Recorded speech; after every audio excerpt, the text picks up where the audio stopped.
안녕하세요. 오랜만에 유튜브 올리고 있습니다. 오늘은 아주 중요한 소식, 하지만 여러분들이 거의 들어볼 수 없는 소식을 하나 전해드리고자 합니다. 바로 한약의 안전성에 대한 논문이 나왔습니다. 서울대학교하고 단국대학교에서 나온 논문이거든요. 한번 읽어보시기 바랍니다. 그리고 한약에 대한 그동안의 두려움, 그것이 모두 거짓이었다는 것을 깨달으시고 이제부터 한약을 통해서 안심하고 건강을 회복하시기 바랍니다. 자, 같이 볼까요? 오늘은 정말 중요한 뉴스를 하나 소개시켜 드리는데요. 한약이 간 손상 속설, 그건 오해였다고 이런 제목의 글이 하나 올라왔습니다. 이 기사의 결론은 한약의 간독성은 1% 미만이며 수치상 무의미하다. 그 정도로 독성이 약하다는 것이었습니다. 그리고 반면에 양약은 유의미할, 의미가 있을 정도로 독성이 많다는 것이었습니다. 여기 도표를 보시면 이해하시겠지만 도표 볼라면 머리 아프죠? 그냥 보시면은 파란색 한약에 관한 부분은 거의 올라오질 않았어요. 그만큼 독성이 없다는 뜻이고 오른쪽 주황색은 도표가 쫙 올라가 있죠? 퍼센트도 100, 55%, 144% 이렇게 올라가 있습니다. 한약은 1% 미만이에요. 양약은 55%, 144% 이렇게 됩니다. 그러니까 너무 차이가 큰 거죠. 그만큼 한약은 안전하다는 얘기입니다. 실제로 저희 한의원에서 알코올 중독 환자를 대상으로 약을 처방하고 있잖아요. 두 번이 보통 기본인데 저희는 네 번까지도 복용시키고 있습니다. 심지어 어떤 환자분은 7번을 드신 분도 계세요. 아무 이상 없었습니다. 17년 동안 수천 명의 환자를 제가 치료하면서 하루 이틀도 아니고 몇 달에서 몇 년씩 약을 처방하는데 문제 있었던 분은 단 한 분도 안 계셨습니다. 그만큼 한약의 안전성은 뛰어나다는 것입니다. 그리고 또 하나 비공식적이지만 강릉에 보면 즈무라는 곳이 있는데 그 안에 카이스트가 아니라 키스트가 있습니다. 거기서 천연물 뭐 연구하는 그런 곳이 있는데 거기에서도 2배 농축한 실험을 해보았습니다. 살아있는 생쥐에게 알코올 해독 한약을 2배 농축해서 처방을 했었는데 아무 이상 없다는 것이 실험으로 확인이 되었습니다. 물론 비공식적이지만 그만큼 안전하다는 것입니다. 자, 한약이 간에 나쁘단 말은 완전한 거짓말이란 뜻이고요. 반면에 양약의 독성은 조심하라는 얘기입니다. 근데도 우리나라 사람들은 양약의 독성은 많다는 건 알면서도 매일매일 꼬박꼬박 드시려고 애를 써요. 근데 한약은 아주 안전하다. 뭐 완전히 막 먹어도 된다 하는데도 불구하고 한약은 먹으면 잘못되는 줄 압니다. 그래 두려워서 한약을 먹으려 안 해요. 왜 그럴까요? 간단합니다. 그냥 거짓말에 속아서 그런 겁니다. 이제는 그냥 웃으십시오. 아, 그냥 또 거짓말 하는구나 하고 그냥 웃어 넘기시면 됩니다. 자, 간 건강이 이미 나쁜 환자가 한약을 처방받으면 DILI를 일으킬 위험이 다소 높아진다는 것이 드러났다. 이 말은 뭐냐면은 말 그대로 심각하게 문제가 크다는 게 아니라 약간 올라간다는 얘기입니다. 걱정하지 말고 그냥 관찰하면서 드셔도 된다는 얘기예요. 양약은 확 올라가는데도 여러분 꾸준하게 드시잖아요. 그냥 아무 생각 없이. 근데 한약은 그렇지가 않아요. 약간 수치상 올라가더라도 무의미하다는 뜻입니다. 그리고 이런 논문은 한국에서만 나오는 게 아니에요. 서양에서도 계속 나옵니다. 단지 우리나라에 그게 발표가 안 되는 거예요. 방송회를 통해서 나오지가 않는 겁니다. 왜 안 나올까요? 그거는 진실이 알려지면 안 되는, 진실이 밝혀지지 않을수록 유리한 사람들이 있기 때문입니다. 그럼 여러분들이 한약에 대해서 한약은 간에 나쁘대, 신장에 나쁘대 이런 얘기를 언제부터 귀에 딱지가 되겠죠? 간단합니다. 한 20년 된 것 같아요. 제가 봐서는 대략 그런데 한 20년 전쯤에 한림대 어느 의대 교수가 그런 가짜 논문을 발표를 했었어요. 좀 뭐야 황모식이 교수가 가짜 논문 조작했다가 완전 엉망이 됐잖아요. 거의 비슷한 방법으로 논문을 조작한 게 있었습니다. 그거를 의사협회에서 방송에 대대적으로 다 뿌려버린 거예요. 10년 동안을 뿌렸습니다. 그리고 모든 병원의 벽에다가 한약은 중금속 있고 간에 나쁘니까 뭐 가져오면은 뭐 검사해준다고 벽에다 다 포스터 붙여놓고 온 국민들이 한약에 대해서 두려워하게끔 공포 마케팅을 했었던 겁니다.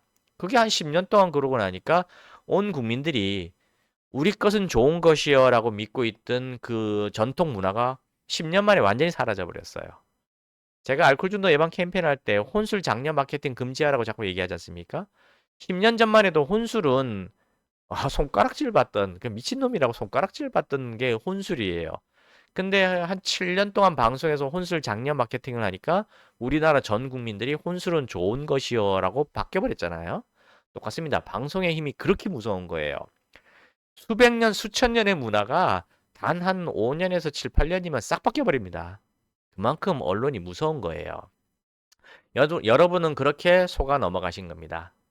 반면에 한약이 안전하다는 논문들은 이렇게 발표가 되는데 방송이나 신문에 나오질 않아요. 왜냐면 그게 알려지면 안 되는, 알려지지 않아야지 돈을 버는 사람들이 있거든요. 자, 근데 그게 돈 문제가 아니라 가장 심각한 건 뭐냐? 환자 입장에서는 건강을 회복할 수 있는 기회였는데 거짓말에 속아서 그 기회를 빼앗기는 겁니다. 이는 도덕성과 양심의 문제예요. 자, 면허를 가진 한의사에게 처방받으면 안전하다는 거. 자, 단주 한의원은 17년 동안 알코올 중독 환자한테 아까도 말씀드렸지만 수천 명의 환자들한테 며칠이 아니고 몇 달에서 몇 년 처방하고 있습니다. 아무 문제 없어요. 그리고 지금은 마약 중독 환자까지 발전하고 있습니다. 걱정하지 마시기 바랍니다.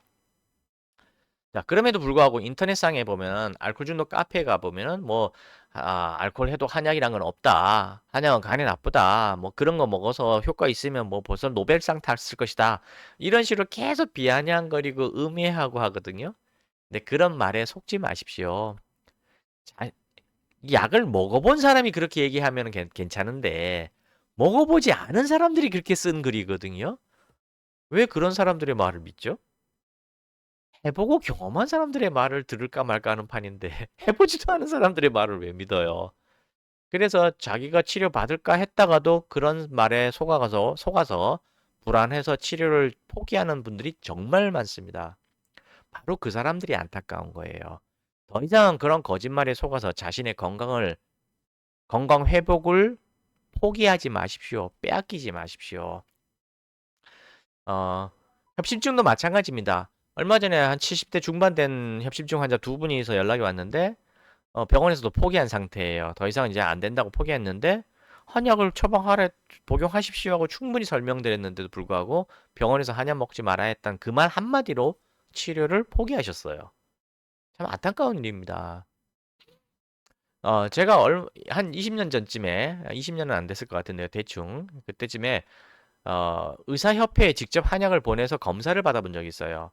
그 당시에 한 20년 전, 한 15년, 20년 됐을 것 같습니다. 그 당시에 의사협회에서 벽에다 포스터를 자신들의 의원에다 벽에다 포스터를 붙여놓고 뭐라 했냐면은 드시고 있는 한약을 가져오시면 의사협회에서 성분을 검사해드리겠습니다. 이런 식으로 해서 마치 한약은 나쁜 것인 양 공포 마케팅을 이미지를 심어줬었거든요. 그래서 제가 직접 의사협회 보낸 적이 있습니다. 한 세 가지 정도 약 처방을 보내서 검사 받아봤는데 아무 이상 없는 거로 나왔습니다. 그때 그거 아무 이상 없다는 서류 받아내느라고 제가 아주 많이 싸웠습니다. 안 주려고 해가지고. 왜 안 주려고 했습니까? 뻔한 거죠.